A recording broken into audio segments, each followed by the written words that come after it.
Hello everyone, all of you my dear students, I hope कि आप बहुत अच्छे होंगे। तो आज हम लोग यहाँ पे जो क्वेश्चन को देखेंगे मैथ के, वो आपके सेंट्रल एग्जाम में पूछे गए आपके सब्जेक्टिव क्वेश्चन को देखेंगे, जो कि आपको 2 नंबर वाले क्वेश्चन में पूछा गया है। तो यहाँ पे पिछले क्लास में हम लोग क्वेश्चन आपका 12 नंबर क्वेश्चन तक कर चुके थे। तो यहाँ पे हम लोग 13 नंबर क्वेश्चन से देखेंगे। तो यहाँ पे सब लोग आखिर तक देखिएगा, क्योंकि यहाँ पे जो भी आपका क्वेश्चन पूछा गया सब क्वेश्चन को सॉल्व करके हम आपको बताएंगे, ताकि जो मिस किए होंगे एग्जाम में वैसी गलती आप फाइनल एग्जाम में नहीं करेंगे। तो चलिए हम लोग शुरू कर लेते हैं आज का क्लास और देख लेते हैं क्वेश्चन नंबर आपका 13 से। जल्दी से सब लोग शेयर भी कर देंगे एक दूसरे दोस्तों को, तो आपके साथ साथ यहाँ पे आपके दोस्त जो होंगे वो भी समझ सकेंगे यहाँ पे। तो चलिए हम लोग 13 नंबर क्वेश्चन का देखते हैं। 13 नंबर क्वेश्चन आपके सामने आ ही गया होगा। 13 नंबर क्वेश्चन में कहता है एक वृत्त की परिधि आपका कितना है, 22 सेंटीमीटर है वृत्त की परिधि। तो निकालना है वृत्त के चतुर्थांश का क्षेत्रफल। तो देखिए यहाँ पे लिख सकते हैं, यहाँ पे इस तरह से हम चूंकि वृत्त की जो परिधि है वो आपका कितना है, 22 सेंटीमीटर है। वृत्त की परिधि कितना, 22 सेंटीमीटर। वृत्त की परिधि का जो फॉर्मूला आता है होता है 2 पाई आर इक्वल 22।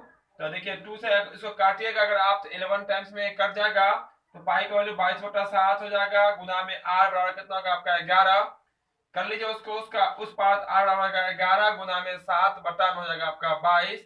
ये कट जाएगा 2 बार में, आर का वैल्यू निकल गया 7/2। यानी कि वृत्त की जो त्रिज्या निकल के आएगी वो कितनी आएगी इसकी, वो निकल के आएगी आपकी 7/2। निकालना है वृत्त के चतुर्थांश का क्षेत्रफल। देख लीजिएगा यहाँ पे, इसीलिए आप लिख सकते हैं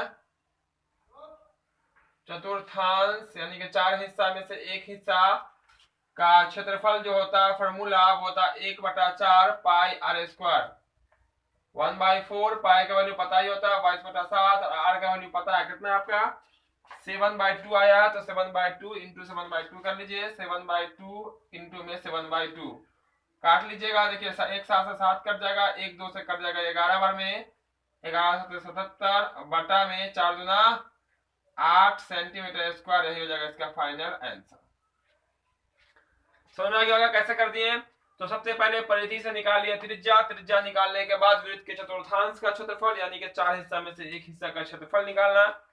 तो 1/4 पाई आर स्क्वायर इसका फॉर्मूला होता है, लगा देंगे, मान रख देंगे, आपका आंसर निकल के आ जाएगा। चलिए स्क्रीनशॉट करते चलेंगे ताकि बाद में आप प्रैक्टिस कर सकेंगे हर एक क्वेश्चन का, तो बिल्कुल आसान हो जाएगा आपके लिए। तो आप जो देखेंगे वो आपका रहेगा क्वेश्चन नंबर 14 यानी कि 14 नंबर क्वेश्चन को देखेंगे कि 14 नंबर क्वेश्चन आपका कहता क्या है। तो जो क्लास को अब तक लाइक नहीं करेंगे सब लोग फटाफट तेजी से क्लास को लाइक कर देंगे। चलिए तो अब देख लेते हैं हम आपका क्वेश्चन नंबर 14 देख लेते हैं कि क्वेश्चन नंबर 14 में कहता क्या है। ये रहा आपका क्वेश्चन नंबर 14 का नंबर। 14 नंबर में कहा गया एपी आपका ये निर्देशांक ज्यामिति का क्वेश्चन है। ये कहता क्यू जो है बिंदुओं पी और आर से समदूरस्थ है। कौन समदूरस्थ है, पी। तो क्यू क्यू समदूरस्थ है पी और आर से। चलिए देखिए इसके लिए एक डायग्राम बना देता है आपको। ये रहा आपका पी और ये रहा आपका आर। समदूरस्थ मतलब होता है समान दूरी पे, वो होगा आपका क्यू। समदूरस्थ का अर्थ होता है बीच में जो बैठेगा उसी को कहते हैं समदूरस्थ। तो क्यू का निर्देशांक कितना है, तो क्यू का निर्देशांक आपका 0,1 और पी है आपका देखिएगा तो 5, और आर में है आपका x,6 है ना, ये वाला ये बिंदु। तो बोला क्या x का मान निकालना। क्या निकालना, x का वैल्यू, जबकि ये समदूरस्थ है। ध्यान दीजिएगा यहाँ पे जो भी समदूरस्थ होती है वो दोनों से क्या होती है, बिल्कुल बराबर होती है। जैसे एक बेंच पर अगर 3 स्टूडेंट बैठा हुआ हो तो बीच वाला क्या कहलाएगा, दोनों के बराबर में, उसी को कहते हैं हम लोग समदूरस्थ। चूंकि कह सकते हैं चूंकि बिंदु जो आपका क्यू है कॉमा बिंदुओं किससे, क्वेश्चन देखिएगा बिल्कुल क्लियर हो जाएगा, बिंदुओं पी और आर से क्या है, समदूरस्थ है। समदूरस्थ है, जैसे हम बता रहे हैं वैसे बताने का, एग्जाम में थोड़ा सा भी नंबर कटने वाला नहीं है सब। इसीलिए आपका क्या होगा, पी क्यू की दूरी बराबर हो जाएगा आपका क्यू आर के बीच की दूरी, दोनों आपस में क्या होगी, बराबर होगी।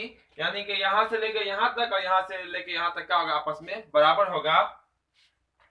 बिंदु से जुड़े हुए दूरी फार्मूला तो आपको पता ही होगा, है ना। तो दूरी फार्मूला जो होता है वो होता है √100 x1 माइनस x2 का होल स्क्वायर। तो देखिए बात करने वाले हम p और q में, देखिएगा p यहाँ है और q यहाँ है। तो फॉर्मूला होता है x1 माइनस में x2 का होल स्क्वायर। तो x1 यानी कि पहला x ये है आपका, दूसरा x यहाँ है, तो आपका हो जाएगा 5 माइनस 0 का होल स्क्वायर। अब प्लस बीच में होता है, फिर होता है y1 माइनस में y2। y1 कितना है -1 और y2 का आपका 1 है, यानी कि y1 माइनस फार्मूला का y2 1 है, इसका होल स्क्वायर इक्वल है। तो इक्वल लगाइए। फिर आप बात करने वाले हैं क्यू आर की। किसकी बात करने वाले हैं? क्यू आर की बात करने वाले हैं। जबकि क्यू यहाँ पे आपको दिख रहा है और आपको आर यहाँ दिख रहा है। यहाँ भी फार्मूला में रूट आएगा। फिर होता है x1 माइनस x2। तो यहाँ पे x1 आपका कितना 0 है और x2 कितना आपका यहाँ पे x है। देखिएगा 0 माइनस x का होल स्क्वायर आप प्लस y1 माइनस y2। तो y1 यहाँ पे कितना होगा 1 होगा, y2 आपका ये। हर ब्रैकेट का जो पहला अंक होता है वो आपका x कहलाता है इसमें निर्देशांक ज्यामिति में, और बाद वाला y कहलाता है। जितना ब्रैकेट होगा उतनी बार x होगा, उतनी बार y होगा, इसीलिए हम लोग x1 x2 x3 कहते हैं। ये वाला रूट से ये वाला रूट कैंसिल हो जाएगा क्योंकि बीच में इक्वल है, बराबर है। अब देखिएगा यहाँ पे ध्यान से, तो 5 में से 0 घटाएगा तो 5 5 का स्क्वायर कितना होगा आपका 25 यानी कि 25 हो जाएगा। प्लस है तो प्लस देखते रहेगा ध्यान से। -3 -1 कितना होता है -4 होता है। अब -4 का जब स्क्वायर कीजिएगा तो आपका हो जाएगा प्लस में 16 यानी कि 16 हो जाएगा। इक्वल है तो इक्वल, 0 में से x घटाइएगा तो बचेगा -x, और -x का जब स्क्वायर कीजिएगा तो जाएगा आपका प्लस में x स्क्वायर। अब प्लस 1 में से जब 6 को घटाइएगा तो बच जाएगा आपका -5, और -5 का स्क्वायर हो जाएगा 25। ये 25 से ये वाला 25 को आप काट सकते हैं बिल्कुल आसानी से। तो आपका आ जाएगा 16 इक्वल में x स्क्वायर। यहाँ में स्क्वायर से भी लिख सकते हैं, x स्क्वायर इक्वल में 16। तो आपका जो x का वैल्यू निकल के आएगा वो हो जाएगा √16, और इसका जो वर्गमूल होता है यानी कि x बराबर हो जाएगा +-4। यही हो जाएगा इसका आंसर। यानी प्लस में भी 4 हो सकता है और माइनस में भी 4 हो सकता है। यही इसका आंसर होगा, x का वैल्यू होगा, जो कि क्वेश्चन नंबर 14 में कहा गया था x का मान निकालने के लिए। तो ये क्लियर है क्वेश्चन इतना। बहुत ही सिंपल क्वेश्चन है, बहुत ही आसान सा क्वेश्चन आपके एग्जाम में पूछा गया है, और फाइनल एग्जाम में भी ऐसा ही क्वेश्चन इसी पे आधारित प्रश्न पूछने वाले हैं। तो बस आप इसको कंप्लीट करते रहेंगे और प्रैक्टिस करते रहेंगे ऐसे ही क्वेश्चन का। आप लगातार क्लास में बने भी रहेंगे तो भी काम चल जाएगा, जिससे यहाँ पे आपको पूरा प्रैक्टिस कराई जाएगी। बस थोड़ा सा आपको ही मेहनत करना पड़ेगा, बिल्कुल आसानी से आपका फाइनल एग्जाम भी कंप्लीट हो जाएगा। तो जो क्लास में नए होंगे तो सब्सक्राइब करना ना भूलेंगे, सब्सक्राइब करके बेल आइकन दबा लेंगे ताकि आपको भी हर एक क्लास को नोटिफिकेशन मिलेगा इस तरह की क्लास का, जिसके लिए आप जिसका आप पूरा फायदा ले सकते हैं। चलिए आप देख लेते हैं हम क्वेश्चन नंबर आपका रहेगा वो 15 जो क्वेश्चन है वो आपका त्रिभुज का आपका मिलेगा ट्रायंगल का एक्सरसाइज नंबर 6 का क्वेश्चन है। पहले बोला गया त्रिभुज एबीसी में बीसी पर कोई बिंदु डी है। चलिए हम सबसे पहला काम एबीसी बना लेते हैं। यहाँ पे हम पूरा कंसेप्ट के साथ बताएंगे, ऐसा नहीं कि इधर उधर करके बता देंगे, जो आपको समझ में आए पूरा कंसेप्ट के साथ बताएंगे, ताकि जब भी ऐसा क्वेश्चन दिखे तो आपको मिस नहीं करना है, बस आप उसको आसानी पूर्वक बना लेना है। चलिए एक हम बना लिए, यहाँ पे त्रिभुज बना लिए ए बी सी। बोला गया बीसी पर कोई बिंदु डी है, बीसी पर कोई बिंदु डी है। चलिए यहाँ पर डी डाल लेते हैं और ऐसे मिला लेते हैं ऐसे। और ये जब डी होगा ना, इस डी के कारण क्या हो गया, डी जो है वो ए के बराबर हो जाएगा। और सवाल ये बोला गया कि डी जो है ना, ये कोई भी एंगल इधर ले लीजिए उधर ले लीजिए, वो बराबर है। तो फाइनली हमको निकालना है, उसको बताना पड़ेगा। यहाँ पे देखिएगा, यहाँ पे हम मान लिए ये आपका क्या है क्वेश्चन नंबर आपका हो जाएगा 15 नंबर प्रश्न हो जाएगा, 15 नंबर प्रश्न। हमें जो सिद्ध करना है उसको लिख लेते हैं पहले। देखिए क्या सिद्ध करना है, सिद्ध जो करना है उसको देख लेते हैं। तो सिद्ध करना है हमें सी ए का स्क्वायर यानी कि ए सी भी बोल सकते हैं, ए सी का स्क्वायर हमें लाना है, हमें बराबर में आपका सी बी गुना में सी डी, सी बी गुना में सी डी हमें लाना है। चलिए कोई बात नहीं, यहाँ पे देखिए कैसे करेंगे हम। यहाँ पे चूंकि आपको कुछ मालूम है, क्या मालूम है, तो मालूम है आपको कोण ए डी सी बराबर आपका कोण क्या मालूम है बी ए सी, ये मालूम है, ये दिया हुआ, ये दिया हुआ, ठीक है, ये आपको दिया हुआ क्वेश्चन में। आप देखिए क्या करेंगे, जैसे ही हम यहाँ पे डी खींचे हैं तो ए बी सी को दो भागों में बांटने का काम कर दिया, जिससे एक त्रिभुज बन गया ए डी बी और एक बन गया ए डी और सी। तो हम क्या करेंगे, पहले इसको कर लेते हैं समरूप। क्या कर लेते हैं, समरूप कर लेते हैं। तो समरूप में देखिएगा तो डी जो है वो ए के बराबर हो गया। चलिए बात कर लेते हैं हम त्रिभुज ए बी सी और त्रिभुज आपका ए बी सी में। दोनों त्रिभुज की बात कर लीजिए, एक पूरा त्रिभुज में और एक छोटा वाला त्रिभुज में, ठीक है। तो आपका जो यहाँ पर दिख रहा है वो आपको पहले ही कह दिया है कि ए बी कोण बी जो है, देखिए कोण बी जो है वो कोण ए के बराबर, यानी कि कोण बी बराबर कह सकते हैं कोण ए, ये आपका क्या है बराबर है, या आप कह सकते हैं कोण ए बराबर कोण बी। पहले ए लिख लीजिए बेहतर होगा, क्योंकि ए बी सी पहले लिखे हैं। तो कोण ए बराबर कोण बी हो जाएगा। उसका कह सकते हैं आप यहाँ पे कोण बी बराबर आपका कोण सी, ये इसको कहेंगे हम लोग एकांतर कोण। क्या कहेंगे, एकांतर कोण कहेंगे। और इसको कहेंगे, ये दिया हुआ है आपका, इसलिए हम लिख देते हैं दिया हुआ। और जिस दो त्रिभुज की दो भुजाएं आपस दो कोण आपस में बराबर होते हैं तो उसको हम लोग कहते हैं ए समरूपता से वो आपस में समरूप हो जाता है, यानी कि सिमिलर हो जाता है। ए समरूपता से आपका जो होगा त्रिभुज ए बी सी समरूप हो जाएगा त्रिभुज ए डी सी, ये आपस में समरूप हो गया, ठीक है। जब ये समरूप हो जाएगा, जब भी कोई भी दो त्रिभुज समरूप हो जाती है तो उसकी जो भुजाएं होती है वो एक दूसरे के अनुपात में होती है। तो हम यहाँ पे देखिएगा ए बी सी के लिए अगर इसका डायग्राम अगर अलग अलग बनाया जाए तो ये आपका हो जाएगा ए बी सी, ये आपका ए, ये आपका बी, ये आपका सी, जो पूरा पहले से था। ये जो डी जो हाफ करने का काम किया, तो यहाँ पे आपका ए है, यहाँ पे आपका डी है, यहाँ पे क्या आपका सी है, तो ए डी और सी। अब देखिए ए बी लेते हैं, अब बटा में ले लेंगे हम यहाँ पे डी सी, तो इसीलिए हम इसको ऐसे लिख सकते हैं ए सी बटा में डी सी। आप बराबर देखिएगा यहाँ पे ये हो गया आपका। आप फिर लिख सकते हैं ये जो बी सी दिख रहा है ना आपका बी सी का बटा में ये वाला आपका ए सी। क्योंकि यहाँ पे समकोण त्रिभुज तो है नहीं, समकोण त्रिभुज में का ये होता है कि कर्ण कर्ण के बटा में होता है, किसी के बटा में किसी को आप लिख सकते हैं, कोई दिक्कत नहीं है। क्रॉस गुना कर लीजिए, एसी को एसी से गुना कीजिएगा, एसी स्क्वायर हो जाएगा, यहाँ पे गुना कीजिएगा तो आपका हो जाएगा यहाँ पे बीसी गुना में बीसी, यही हो गया आपका प्रूफ। क्या हो गया, प्रूफ हो गया। देखिए यहाँ पे एसी का स्क्वायर आया, यहाँ पे क्या सी ए, बात आपका वही है, एसी कहिए या सी ए आप कहिए, बात आपका वही जाने वाला है। तो ये निकल के आ गया आपका क्वेश्चन नंबर 15 भी। बहुत इजी क्वेश्चन है, सिद्ध करने वाला है ना। तो यहाँ पे हम लोग समरूपता वाला क्वेश्चन दिया, समरूपता से हम लोग क्या करते हैं, इसको बिल्कुल आसानी से साबित कर दिए। तो हम लोग देखेंगे अगला क्वेश्चन जो कि रहेगा आपका एक्सरसाइज नंबर 10 का क्वेश्चन है। किसका है, हम आपको पूरा कहां से क्वेश्चन लिया गया, किस चैप्टर से, वो भी आपको हम बता देंगे। किसी को कंफ्यूजन हो, आपको ऐसा लगता हो कि क्वेश्चन मेरे बुक से नहीं पूछा गया, आउट ऑफ सिलेबस आ गया, आप खोल के किताब देखिएगा, बिल्कुल आपको मिल जाएगा, ठीक है। इसको साफ कर देते हैं और अब देख लेंगे हम क्वेश्चन नंबर आपका 16। तो जो क्लास में देरी से आएंगे आखिर तक बने रहेंगे, क्योंकि यहाँ पे आपका जो सेंटर एग्जाम हुआ उसी का क्वेश्चन यहाँ पे रिवाइज करा रहे हैं, ताकि जो भी गलतियां आपसे हुई होगी इस एग्जाम में, तो फाइनल एग्जाम में वैसी गलती आप नहीं करेंगे। चलिए यहाँ पे हो गया ये साफ। अब देख लेते हैं क्वेश्चन नंबर आपका हुआ है आपका 16 नंबर। 16 नंबर क्वेश्चन में कहा गया एक बाहरी बिंदु ए है कहीं पे, उससे एक वृत्त के केंद्र से 10 सेंटीमीटर दूरी पर है, वृत्त पर स्पर्शरेखा की लंबाई 8 सेंटीमीटर है।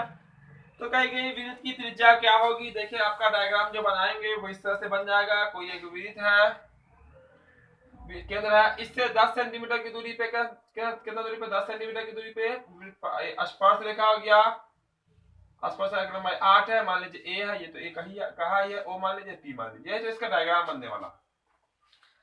केंद्र से ये जो बिंदु है 10 सेंटीमीटर की दूरी पे है और यहाँ से स्पर्श रेखा खींची गई वो 8 सेंटीमीटर है। तो बोला गया यहाँ पे ये जो त्रिज्या दिख रहा है वो निकालना। हमेशा स्पर्श रेखा 90 डिग्री बनाता है, कितना डिग्री, 90 डिग्री बनाता है। अगर ये 90 डिग्री जैसे ही बनेगा तो कौन सा त्रिभुज बन जाएगा, समकोण त्रिभुज। ये आपका लंब, ये आपका आधार कहलाता है, ये क्या कहलाएगा आपका कर्ण कहलाएगा। तो यहाँ पे आपको लंब मालूम है, कर्ण मालूम है, निकालना क्या आपको, कर्ण मालूम है, आधार निकालना है, निकाल लीजिए आधार। यहाँ पे आपका 16 नंबर क्वेश्चन, चूंकि लिख दीजिए यहाँ पे, चूंकि स्पर्श रेखा जो है वो आपका एपी है, वो कितना आपका 8 सेंटीमीटर। चूंकि आंसर जो है ना आपका 6 आने वाला है, आंसर कितना ऑब्जेक्टिव क्वेश्चन में, ऑब्जेक्टिव क्वेश्चन है वास्तव में समझे तो। 2 नंबर वाले पूछ लिया तो बैक तो आंसर कर नहीं सकते कितना आंसर आएगा, थोड़ा सा तो प्रोसेस करना ही पड़ेगा। और आपका जो बाहरी बिंदु बाहरी ओ से केंद्र से जो दूरी पे है बिंदु, यानी कि आपका ओ ए कहिए या ए ओ कहिए, वो आपका 10 सेंटीमीटर, कितना आपका 10 सेंटीमीटर है। इसीलिए आपको त्रिज्या निकालनी है, त्रिज्या यानी कि निकालनी है आपको ओपी का निकालना है, ओपी निकालना है। फॉर्मूला हो जाएगा यहाँ पे √100 कर्ण का स्क्वायर माइनस में आधा लंब का स्क्वायर, कर्ण कौन है आपका, चलिए एओ ही लिख लेते हैं, एओ का स्क्वायर, यहाँ जाएगा आपका एपी का स्क्वायर। तो यहाँ पे देखिए लंब हमेशा कहलाता है, चूंकि यहाँ पे 90 डिग्री हमेशा ऑब्जेक्टिव में पूछता भी है, स्पर्श रेखा पे कितने डिग्री का कोण बनता है, तो आंसर क्या होगा 90 डिग्री का कोण बनता है। अब यहाँ से निकाल लीजिए, मान डाल के हो जाएगा आपका 10 का स्क्वायर, ये हो जाएगा आपका माइनस में 8 का, सॉरी यहाँ पे आपका होने वाला है माइनस, जो कि कान तो निकालना नहीं ना है, 10 का स्क्वायर 100, यहाँ पे जाएगा माइनस में 64, निकल का जाएगा कितना 36, 36 का वर्गमूल 6 सेंटीमीटर, ये हो गया इसका आंसर। तो ऐसा क्वेश्चन ऑब्जेक्टिव में भी पूछता है, किससे पूछता है, ऑब्जेक्टिव में भी पूछता है। और यहाँ पे 2 नंबर ने पूछ लिया तो बहुत ही आसान कर दिया बनाना, तो ये बिल्कुल आसानी से निकल के आ गया आपका क्वेश्चन नंबर 16 भी। चलिए आगे देख लेते हैं क्वेश्चन नंबर 17। जल्दी से आप लोग फटाफट स्क्रीनशॉट करते रहेंगे, और जो क्लास में नए आते रहेंगे क्लास को लाइक भी कर देंगे और आखिर तक देखेंगे, हर एक क्वेश्चन काफी आपका महत्वपूर्ण, काफी वीवीआई है। चलिए क्वेश्चन नंबर 17 जो है वो आपका निर्देशांक ज्यामिति से ही लिया गया, निर्देशांक ज्यामिति यानी कि 7.2 का क्वेश्चन है, जिसमें विभाजन फॉर्मूला का यूज करते हैं हम लोग, विभाजन से ही क्वेश्चन पूछा गया। तो बस ध्यान से देखिएगा, हम पूरा आपको बेसिक नॉलेज यानी पूरा कंसेप्ट के साथ बताएंगे। यहाँ पे डायग्राम की जरूरत पड़ेगी, डायग्राम भी बनाएंगे। जैसे क्वेश्चन नंबर 16 में जैसे आपको 17 नंबर क्वेश्चन है, इसमें बोला गया आपका उस बिंदु के निर्देशांक ज्ञात कीजिए जो 4 को -3 और आपका 5 को जोड़ने वाले खंड को बांटने का काम कर रही है। जैसे देखिए कोई रेखा है, एक बिंदु यहाँ, इसका नाम हो जाएगा आपका 4, -3, मान लेते हैं इस बिंदु का नाम ए है, कोई दिक्कत नहीं है, एबीसीडी कुछ ही मान लीजिए। एक बिंदु ये है, इसका नाम बी है मान लेते हैं, लेकिन इसका निर्देशांक 8,5 है। बोला गया इसको हम लोग बांटने का काम करेंगे, यानी कि काटने का काम करेंगे। एक को देंगे 3 हिस्सा, एक को देंगे 1 हिस्सा। चलिए देखिए यहाँ पे हम लोग काट देंगे, ऐसे काट दिया ना, इसको देंगे 3 हिस्सा, ऐसा कहेंगे 1 हिस्सा, क्योंकि बोला गया 3:1 के अनुपात में बांट रहा है। तो वही हमें बताना है कि जो बिंदु है ना इसका निर्देशांक क्या होगा। तो मान लेते हैं x, y, क्या मान लेते हैं, पहला वाला वैसे भी x होता है, बाद वाला आपका y होता है, कोई फर्क पड़ेगा नहीं, नहीं भी मानेगा कोई दिक्कत नहीं। देखिएगा क्या होगा आंसर निकल के डायरेक्ट में आइए, ठीक है, देखिएगा ध्यान से। हमें विभाजन बिंदु निकालना, बांटने वाली बिंदु, देखिए हम लिखेंगे चूंकि विभाजन बिंदु बराबर, फॉर्मूला होता है विभाजन बिंदु का m1 x2 plus m2 x1 बटा में होता है आपका m1 plus m2, m1 y2 plus में m2 y1 बटा में होता है m1 प्लस m2, बीच में कॉमा है। अब कहेगा सर m1 m2 का होगा, तो जो अनुपात होता है ना, जो अनुपात रहेगा, पहला अनुपात m1 दूसरा अनुपात m2, और ये x1 x2 का जो खेल है वो तो आपको पता ही होगा, यहाँ भी ब्रैकेट यहाँ भी ब्रैकेट अंक में है, तो यहाँ भी x ये भी x, ये आपका 1 वाला है ब्रैकेट, ये आपका 2 वाला होगा।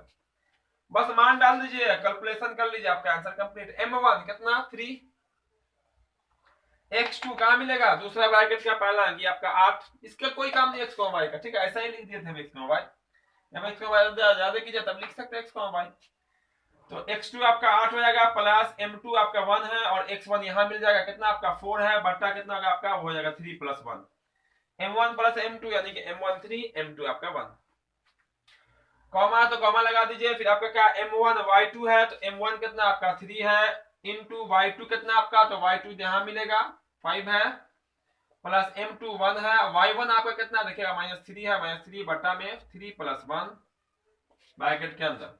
और इसको सॉल्व कर लीजिए, बीच में कॉमा 8 × 24 प्लस 4 बट्टा में हो जाएगा 4, कॉमा 5 × 15 और -3 बट्टा में हो जाएगा आपका 4, क्योंकि यहाँ पे माइनस हो जाएगा।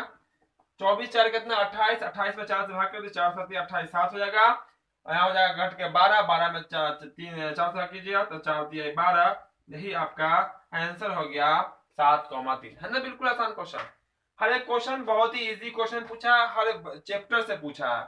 तो बस आपको करना है तैयारी, मजे से तैयारी कीजिएगा, बिल्कुल आसानी से बन जाएगा।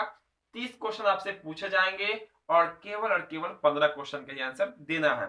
इससे हो गया बहुत आसान। इसके माध्यम से खूब अधिक से अधिक नंबर ला सकते हैं। बहुत फायदा है ना, एक पर एक फ्री मिल रहा है, तो फायदा तो उठाना चाहिए, है ना। जो कोरोना के कारण इस तरह का सिलेबस पिछले वर्ष से लाया गया, तो बस आप लोग के पास मौका है, एक सुनहरा अवसर है नंबर लाने का, इसे मिस नहीं होने दीजिएगा, ठीक है। चलिए हम लोग देख लेते हैं अगला प्रश्न, जो कि होगा 18 नंबर प्रश्न। वो आपका क्षेत्रमिति से लिया गया है, यानी कि आपका 13वां क्वेश्चन से लिया गया है, पृष्ठीय क्षेत्रफल और आयतन से। उसको भी देख लेंगे, अगला प्रश्न को भी। इसको कर दिया साफ, आप लोग स्क्रीनशॉट लेते रहेंगे सब स्टूडेंट। चलिए ये भी हो गया आपका यहाँ से क्लियर। और देख लेते हैं उस क्वेश्चन को भी, क्वेश्चन नंबर 18 को। 18 में बोला गया एक बेलन की ऊंचाई 14 सेंटीमीटर है। बेलन में ऊंचाई होता है पता ही होगा आपको, और उसके बाद पृष्ठ का क्षेत्रफल भी बोला गया 264 है, तो उसका आयतन क्या होगा। चलिए देखिए यहाँ पे 18 नंबर, बेलन की ऊंचाई h कितना 14 सेंटीमीटर, और क्या मालूम है बाक पृष्ठ 264, निकालना क्या है आपका आयतन। देखिए यहाँ पे लिख देते हैं एक बार, क्या है बाक पृष्ठ ना, वक्र पृष्ठ संपूर्ण अलग होता है, वक्र अलग होता है, याद रखिएगा। वक्र पृष्ठ क्षेत्रफल लिख देते हैं कितना 264 सेंटीमीटर स्क्वायर, निकालना का आयतन वाट। तो वक्र पृष्ठ जो दिया हुआ, वक्र पृष्ठ का एक फॉर्मूला लगा लीजिए, क्योंकि लिख सकते हैं यहाँ पे शंकु, क्या पे बेलन है ना, बेलन है, चलिए बेलन है, शंकु है ना, शंकु अलग होता है, बेलन अलग होता है। बेलन का आपका आ जाएगा वक्र पृष्ठीय क्षेत्रफल कितना आपका, वो आपका 264। शंकु का जो वक्र पृष्ठ होता है वो होता है आपका 2 पाई आर एच, क्या होता है 2 पाई आर एच कितना होगा 264, तो उसे काट लीजिए, 2 का 2 2 3 6 2 132, पाई का वैल्यू 22/7, आर का वैल्यू नहीं मालूम, और एच का वैल्यू मालूम है कितना है 14, और कितना 132। देखिएगा यहाँ पे 7 गुना 14, 2 से काट दिए, 2 बार कट गया, देखिएगा फिर काट देंगे इसको, 2 छक 12 और 2 छक 12 66, और 22 तिहाई 66, आर का वैल्यू कितना आपका 3 सेंटीमीटर। त्रिज्या कितना निकला 3 सेंटीमीटर निकल के आ गया, क्लियर। इतना 7 से 7 गुना 14 2 से 132 को काटेंगे 66, और यहाँ 22 भी इंतजार में है, बस ये काटा, बोले हम भी काटेंगे तुमको, है ना। 22 तिहाई 66 3 बार में, आर बराबर कितना निकल गया 3 निकल गया, त्रिज्या निकल गया 3। इसलिए निकालना क्या, तो निकालना है हमें शंकु का आयतन। इसीलिए देखिएगा, इसीलिए सॉरी शंकु नहीं बेलन है, बेलन का आयतन, ठीक है। आयतन बराबर ऐसा कर देते हैं, फॉर्मूला होता है पाई आर स्क्वायर एच, यानी कि वृत्त के क्षेत्रफल में एच लगा दीजिएगा, बेलन का आयतन हो जाएगा। फॉर्मूला पाई का वैल्यू 22/7 होता है, तो वहां तो बराबर लगा ही दिए, गुना आर का वैल्यू कितना निकल गया 3, देखिए 3 गुना 3, और एच तो पता ही है कितना एच, यहाँ देखिए 14 सेंटीमीटर, 14 7 गुना 14 22 गुना 44 गुना 3 तिहाई 9, गुना देख लीजिएगा 44 3 9, अब 9 से गुना करें 9 चौक 36, 9 चौक 36 और 3 39, 996 सेंटीमीटर क्यूब, यही होगा इसका बेलन का आयतन। यानी वक्र पृष्ठ से क्या किया गया, तो वक्र पृष्ठ से निकाल लिया गया पहले त्रिज्या, क्योंकि बिना त्रिज्या का तो आयतन निकलेगा नहीं, आयतन के लिए आपको त्रिज्या होना मस्ट जरूरी है। तो इसीलिए हम लोग वक्र पृष्ठ का फॉर्मूला लगाए थे, और त्रिज्या मालूम कर लिया, फिर वहां त्रिज्या डाल के आपका आंसर निकल के आ गया।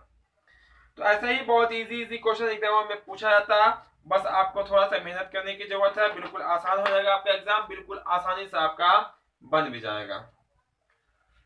चलिए देख लेते हैं हम लोग अगला प्रश्न देख लेते हैं, 19 नंबर प्रश्न, इसको कर देते हैं साफ। तो आप लोग स्क्रीनशॉट हर एक क्वेश्चन का लेंगे, ताकि हर एक क्वेश्चन का प्रैक्टिस करेंगे। तो प्रैक्टिस करने से क्या होगा, इस टाइप का जब भी क्वेश्चन होगा, बेलन से बेलन शंकु गोला, बिल्कुल इजी में आपका आंसर हो जाएगा। और ये फार्मूला वाला है, तो फार्मूला तो आपको खूब अच्छे से याद होना चाहिए, क्योंकि मैथ में फार्मूला का ही खेल चलता है। चलिए ये भी हो गया आपका साफ, और देख लेंगे क्वेश्चन नंबर 20। क्वेश्चन नंबर 20 जो है वो आपका बहुपद का है, एक्सरसाइज सॉरी ये आपका था क्वेश्चन 18 था, अभी जो बताया है वो क्वेश्चन नंबर आपका 18 था। अब 19 नंबर को देखेंगे, थोड़ा सा मिस लगता है, मिसिंग हो गया, वहां पे लिख दिए थे यहाँ पे 19, है ना। देख लीजिएगा, ये आपका 19 नंबर है, इससे पहले वाला क्वेश्चन आपका 18 नंबर था।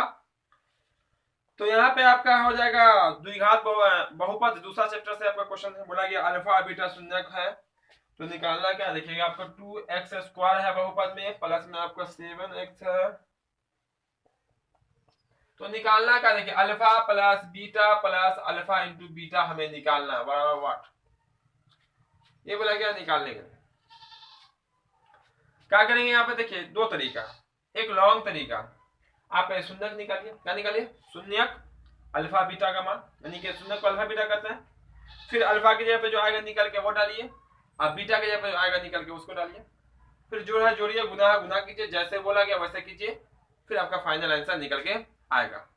हम जो बताएंगे आपको अभी बिल्कुल सिंपल तरीके से, बहुत ही आसान तरीके से, हर एक स्टूडेंट को वन टाइम में समझ में आ जाएगा। कैसे देखें यहाँ पे, चलिए इसको हम दो भाग में बांट लेते हैं। चूंकि कहा है, देखें यहाँ पे निकालना का alpha plus beta plus alpha into beta निकालना, इसको कर दिया हम दो पार्ट में। कौन कौन पार्ट, देखिए यहाँ पे क्या करने वाले, ये अलग ये अलग, अल्फा प्लस बीटा अलग, अल्फा इंटू बीटा अलग, देखिए अल्फा प्लस बीटा अलग, अल्फा इंटू बीटा अलग, बीच का आपका प्लस है, दोनों को जोड़ देंगे।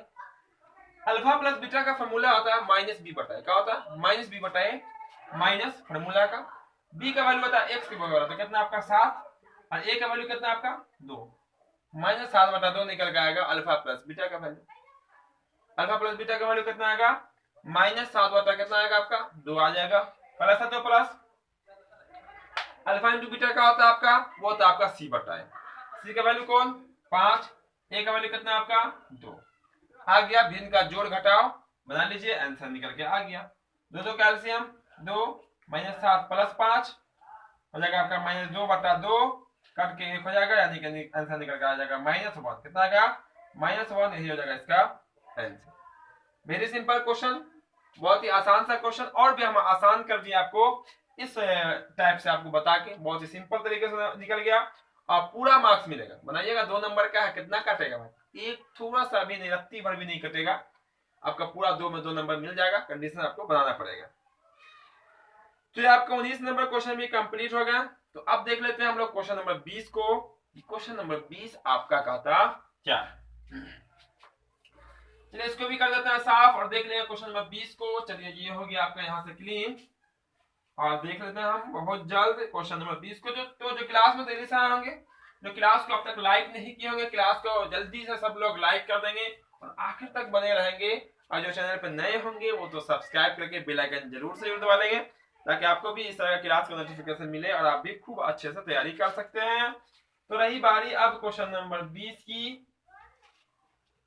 तो क्वेश्चन नंबर 20 में कहा कि जो गया है वो देख सकते हैं, बिल्कुल क्लियर है क्वेश्चन, वैसे भी तो सबके पास क्वेश्चन होगा ही। बोला गया 8 के प्रथम 15 गुणज का योगफल क्या होगा। बहुत ही पॉपुलर क्वेश्चन है, एपी चैप्टर का 5वां चैप्टर का है ये क्वेश्चन। बनाइएगा ना, बनाते रहते आपको याद हो जाएगा, सब यहाँ सेट हो जाएगा कहाँ पे है, इसका आंसर कितना आने वाला है। ठीक है, ये आंसर तो हमको पता है कितना आने वाला है, बस आपको भी पता होना चाहिए कि आंसर कितना आने वाला है। तो देखिए 8 का जो प्रथम गुणज होगा पहला होगा, मतलब 8 का पहाड़ा, उसका क्या होगा 8 दूना 16, उसके बाद 8 3 24, उसके बाद 8 चौक 32, बहुत अंक आएगा बाबू, 15 ना, 15 8 120, अंतिम में कितना आएगा, वो आएगा आपका 120, 15 8 120। सबका निकालना है योग, सबका क्या निकालना, योग निकालना। देखिएगा ए का वैल्यू 8, डी का वैल्यू 8, एन का वैल्यू 15 पद है ना, 15 पद यहाँ पे, सॉरी यहाँ पे अंतिम पद है, एल बराबर कितना 120। निकाल लीजिए 15 पदों तक योग, यानी कि एस एन का शॉर्ट फॉर्मूला से भी काम चल सकता है। ए प्लस वे का होता है आपका एल होता है, एस यहाँ पे 15 इक्वल में हो जाएगा n/2, यानी कि n का वैल्यू कितना 15/2, 960 के आसपास निकल के आता है। देखिए ए का वैल्यू 8 हो जाएगा, प्लस एल का वैल्यू 120, 15/2 गुना में हो जाएगा कितना 128, काट दीजिए 2 छक 12, 64, यानी कि हो जाएगा 15 गुना में 64, 15 चौक 60 के जीरो हाथ से बचा 6, 15 छक 90 और 6 96, 960 ही निकल के आएगा, यही हो जाएगा इसका आंसर। मेरी सिंपल क्वेश्चन था, बहुत ही आसान सा क्वेश्चन था, निकल के आ गया, देख सकते हैं बिल्कुल आसान है। आपका एपी चैप्टर का एक क्वेश्चन था, हमने बताया भी है, हमने पढ़ाया भी है, खूब अच्छे से पढ़ाया है और आप खूब अच्छे से सीखे भी हैं। उम्मीद था हमको बिल्कुल आसानी से सब स्टूडेंट इसको जरूर बना लिए होंगे। तो चलिए अब हम लोग अगला क्वेश्चन देख लेते हैं। क्वेश्चन नंबर आपका 21। क्योंकि यहाँ पे बहुत सारे क्वेश्चन हैं, एग्जाम में 30 क्वेश्चन आपके पूछे गए हैं। आपको कोई भी 15 ही क्वेश्चन बनाने थे। अब 5 नंबर वाले में आपको 8 क्वेश्चन पूछा जाता है, उसमें से कोई आपको 4 बनाना होता है। सब क्वेश्चन वहां भी आसान है, ऐसे क्वेश्चन है स्टूडेंट सोचेगा कि किसको बनाए किसको छोड़े। ऐसा आसान आसान क्वेश्चन एग्जाम में पूछता है और आपके टेस्ट एग्जाम में पूछा भी गया है। चलिए आप देख लेते हैं क्वेश्चन, वो आपका रहेगा क्वेश्चन नंबर 21। बहुत इजी प्रायिकता है, आखिर चैप्टर 15वां चैप्टर का ये क्वेश्चन है। प्रायिकता 15वां चैप्टर में मिलेगा।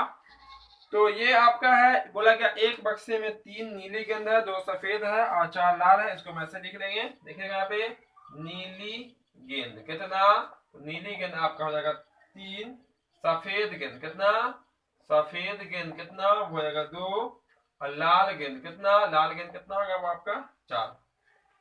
कुल गेंद कितने हो जाएंगे, तो हो जाएंगे ये 4 2 6 आया, 4 और 2 6 या 3 9। इसीलिए कुल संभव जो रिजल्ट आएगा, परिणाम जिसको कहते हैं, वो आपका होगा 9। यानी कि एक थैले में कुल मिला के 9 गेंद है। कितने गेंद है, 9 गेंद है, सॉरी गेंद नहीं कंचा है, गोली है, 9 गोली है, 9 गेंद है, कुछ भी हो कोई फर्क नहीं पड़ेगा। तो कुल मिला के उस थैले में 9 कंचे हैं, तीनों 3 तरह के कंचे हैं, सबका रंग यहाँ पे क्लियर है, नीली 3 है, सफेद 2 है, लाल 4 है, कुल मिला के हो गया 9। अब बोला गया कि उसमें से बिना देखे हुए एक कंचा निकालेंगे, इसकी क्या प्रायिकता होगी कि निकाली गई गेंद सफेद होगी। क्या होनी चाहिए, सफेद। सफेद की संख्या कितनी है 2, 2 ऊपर और आपका 9 नीचे, आंसर हो जाएगा 2/9 आंसर आएगा। क्योंकि प्रायिकता एक ऐसा चैप्टर है जिसका आंसर हम बिना निकाले बता सकते हैं कि उसका आंसर कितना आएगा। आप भी बता सकते हैं, बस थोड़ा सा नॉलेज होनी चाहिए, जानना चाहिए थोड़ा सा। तो हम यहाँ पे निकाल के बताते हैं। इसीलिए सफेद का बोला गया, सफेद सफेद गेंद मान लेते हैं। अबे माना कि सफेद गेंद होने की घटना मान लीजिए, घटना ए हो तो ए के अनुकूल, किसके अनुकूल, ए के अनुकूल परिणामों की संख्या। तो ए के अनुकूल जो परिणाम होंगे वो कितने होंगे, 2 होंगे। क्योंकि थैला में से 2 बार उम्मीद रहेगा कि आपका सफेद कंचा निकलेगा, इसीलिए जो आखिरी आंसर होता है, इसीलिए पी ए मतलब प्रोबेबिलिटी किसके अनुकूल, ए के अनुकूल। इसका जो फॉर्मूला होता है वो होता है ए के अनुकूल परिणामों की संख्या बट्टा में होता है कुल संभव परिणाम। तो ये आपका 2 है, तो कुल संभव परिणाम कितना आपका 7 है, सॉरी 9 है ना। कुल संभव परिणाम कितना होगा आपका 9, और यही हो जाएगा इसका राइट आंसर। इसका राइट आंसर कितना निकल के आ जाएगा, वो निकल के आएगा 2/9। ई के अनुकूल परिणामों की संख्या ऊपर में और कुल संभव परिणाम आपका नीचे में, यही हो जाएगा इसका राइट आंसर हो जाएगा। क्लियर इतना। प्रोबेबिलिटी का भी क्वेश्चन कंप्लीट है। तो अगर कंप्लीट है तो बढ़ते हैं आगे और देख लेते हैं अगला क्वेश्चन, क्वेश्चन नंबर आपका 22। तो जल्दी से स्क्रीनशॉट ले लेंगे सब स्टूडेंट, ताकि हम बताएंगे आपको अगला क्वेश्चन। तो यहाँ पे हम लोग अब जो आपका होगा वो होगा क्वेश्चन नंबर आपका 22। तो अब यहाँ से कर देते हैं साफ और देख लेंगे अगला क्वेश्चन, जो कि रहेगा क्वेश्चन नंबर आपका 22। तो जो क्लास में देरी से आए होंगे वो क्लास को सब लोग लाइक कर देंगे और आखिर तक रहेंगे। जो भी क्वेश्चन आपको बताई जा रही है सब क्वेश्चन को ध्यान से देखेंगे, सीखेंगे। नहीं आता कोई बात नहीं, घबराने की बात नहीं, टाइम अभी बहुत सारा है। बस आपको थोड़ा सा यहाँ पे केयर कीजिए, ध्यान से देखिएगा, बिल्कुल आपको सिंपल तरीके से समझ में आ जाएगा। तो ये हो गया आपका क्लीन। तो अब जो क्वेश्चन होगा वो हो जाएगा आपका क्वेश्चन नंबर 22। तो देख लेते हैं 22 को भी। 22 आपका कहता क्या है यहाँ पे, 22 में कहा गया 8 सेंटीमीटर भुजा वाले 2 घन को बराबर जोड़ दिया जाता है, घनाभ बना दिया जाता है। तो घनाभ का पेज, बहुत ही सिंपल क्वेश्चन पूछा था एग्जाम में, पूछा भी है सिंपल। तो देखिए यहाँ पे क्या है, मान लेते हैं कि आपका 8 सेंटीमीटर का कोई घन है। वैसे घन का ये सिंबल होता नहीं है, ठीक है। 8 सेंटीमीटर मान लेते हैं कि ऐसा वो आपका घन है, इसमें आपका 8 सेंटीमीटर और घन होगा। तो ये आपका हो जाएगा 8 8 8, जैसे भी आप तो ध्यान से देखिएगा, यहाँ पे मान ए बी सी डी आपका ई और एफ है, तो आपका 8-8 सेंटीमीटर होता है वहां पे घन का वास्तविक डायग्राम नहीं बताया, ठीक है, ऐसे नॉर्मली समझने के लिए बताया। तो कहने का दिया हुआ कि जब दो पासा रहेगा 8-8 सेंटीमीटर, उसको जब जोड़िएगा तो लंबाई बदल जाएगा आपका, लंबाई हो जाएगा 8-8 16, जबकि ऊंचाई और चौड़ाई आपकी क्या रहेगी, वही रह जाएगी। यही बताना चाह रहे हैं हम। चूंकि यहाँ पे हम कह सकते हैं, यहाँ पे चूंकि आपकी जो वर्ग है, वर्ग नहीं घन है ना, घन की एक जो भुजा है वो कितनी है, वो 8 सेंटीमीटर। इसीलिए जब घन घनाभ में बदल जाएगा, क्योंकि जब दो घन को जोड़िएगा, मान लेते इसी को घन है और जोड़ देंगे ऐसे, तो लंबाई क्या होगा, यहाँ से तक ना हो गया, मोटाई तो आपको वही रहा, गोलाई भी वही रहा आपका, वही बात वहां पे हुआ। तो घनाभ की जो लंबाई हो जाएगी, लंबाई यानी कि जिसको हम एल कहते हैं, वो हो जाएगा कितना 16, 8-8 16, जबकि चौड़ाई जो है वो आपका रहेगा 8, और आपकी जो ऊंचाई होगी यानी कि एच जो होगा वो भी रहेगा 8, ये आपका बी होता है। इसीलिए निकालना जो है फाइनल में वो कहा गया घनाभ का पृष्ठीय क्षेत्रफल। तो घनाभ के पृष्ठीय क्षेत्रफल का हम लगा देंगे फॉर्मूला, निकाल लेंगे इसका आंसर। इसीलिए घनाभ का कौन सा क्षेत्रफल, पृष्ठीय क्षेत्रफल 2 इंटू एल गुना बी प्लस बी गुना एच प्लस में एल गुना एच ही होता है इसका फॉर्मूला घनाभ के पृष्ठीय क्षेत्रफल का। 2 इंटू लंबाई गुना चौड़ाई यानी कि 16 गुना आपका 8 हो जाएगा, चौड़ाई गुना ऊंचाई यानी कि 8 गुना 8 प्लस लंबाई गुना चौड़ाई यानी कि 16 गुना यहाँ भी 8 हो जाएगा, ठीक है। यहाँ पे एल गुना एच लिखिए, एच गुना एल कोई फर्क नहीं पड़ेगा। 2 इंटू 16 8 144 प्लस 8 8 64, 16 8 144, सबको जोड़ के 2 से गुना कर लीजिए, जोड़ दीजिए 2 से गुना के, देखिए 4 4 8 4 12 के है ना, 4 4 8 12 के 2 हाथ से बच जाएगा 1 है ना, 4 आप 6 10 10 4 14 15 के 5 हाथ से बच जाएगा कितना, फिर 1 बच जाएगा, 1 1 2 1 3 352, जोड़ दीजिए तो हो जाएगा 600 700 कितना, 2 2 4 2 5 10 के 0 हाथ से बच जाएगा 1 2 6 7, यही इसका क्या हो जाएगा सेंटीमीटर, इसका आंसर हो जाएगा, ठीक है। तो देख लीजिएगा लंबाई बदल के हो गया 8 8 16, चौड़ाई ऊंचाई वही रहा, लंबाई गुना चौड़ाई, चौड़ाई गुना ऊंचाई, लंबाई गुना ऊंचाई, लंबाई 16 है, 16 8 16 नंबर 100 सॉरी 1 मिनट 1 16 8 128 होता है, 16 8 यहाँ से थोड़ा सा मिसिंग है, 16 8 128 साफ करके ना होता है क्या, 16 8 होता है 128 और 16 नमा होता है 144। तो देखिए यहाँ थोड़ा सा मिस हो गया था, 16 8 128 प्लस में हो जाएगा 64 और प्लस 16 8 128। अब यहाँ पे सबको 2 यहाँ पे गुना कर दीजिए, जोड़िएगा यहाँ पे ध्यान से 8, ठीक है 8 है, ये 8 लिखो, 8 4 12 8 20 के 0 हाथ से बचेगा 2 2 2 4 और 4 6 10, 2 12 के 2 हाथ से बचेगा, फिर 1 1 1 2 3 320 यानी हो जाएगा 640, कितना 640 सेंटीमीटर स्क्वायर, ये होगा फाइनल। वहां पे 16 नमा होता है 144, 16 8 यहाँ पे है, 16 को 8 से गुना कर देंगे 128, यहाँ भी 16 8 128, जोड़िएगा 320, 320 का दुगुना 640, फाइनल आंसर निकल के आ गया क्वेश्चन नंबर 22 का। तो आपको तो पता ही होगा बहुत सारे क्वेश्चन होते हैं, तो यहाँ पे हम लोग आज के क्लास के लिए इतने रहने देते हैं, क्योंकि बहुत सारे और भी क्वेश्चन है बाकी, तो हर एक क्वेश्चन का आपको बताएंगे। तो जो क्लास को अब तक ज्वाइन नहीं किए होंगे ज्वाइन कर लीजिएगा, यानी सब्सक्राइब कर लीजिएगा, ताकि आपको हर एक क्लास का नोटिफिकेशन मिल जाएगा और समय से आप क्लास में भी शामिल हो सकेंगे।